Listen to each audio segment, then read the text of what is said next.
La santé de la population reste une priorité du gouvernement. Dixième chantier inscrit dans la politique du président de la République, Mahamat Idriss Déby Itno, le secteur de la santé se trouve malheureusement fragilisé au regard du contexte actuel marqué par de fortes pluies occasionnant des dégâts matériels, sanitaires et humains. Une situation qui nécessite des rencontres pour des consultations en vue d'apporter des réponses urgentes, efficaces et coordonnées.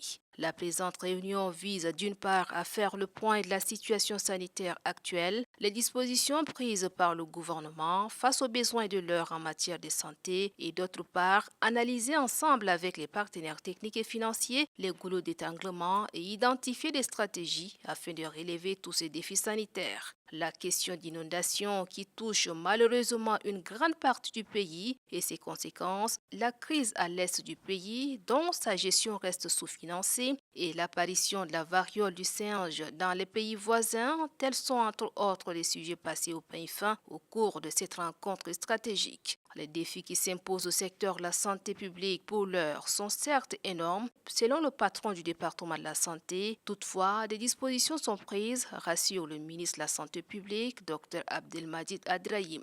Le secteur de la santé gère la conséquence des inondations, c'est-à-dire les maladies à transmission hydrique. Et puis les pics très forts du paludisme, nous avons pris toutes les dispositions des arsenals thérapeutiques dans les provinces vulnérables. Au-delà de ça, il y a un facteur exogène qui vient s'ajouter, c'est la variole du singe. Nous avons eu l'information, là aussi nous avons prédisposé dans les 17 points d'entrée qui font frontière avec le Cameroun, la RCA, des équipes pour réaliser les textes afin de poser les diagnostics au Tchad. Le Premier ministre chef du gouvernement, l'ambassadeur Alama Halina, à travers une brève présentation de la situation faite par le secrétaire général du ministère de la Santé publique, Dapsugui Daoussou, a été édifié sur les défis et les perspectives. Il appelle à une synergie d'action de tous les acteurs pour plus d'équité, d'accessibilité et de durabilité en matière de soins de santé de la population. Les partenaires présents à cette rencontre ont unanimement salué l'initiative et réaffirment leur volonté d'appuyer les efforts du gouvernement dans cette lutte en faveur de la population.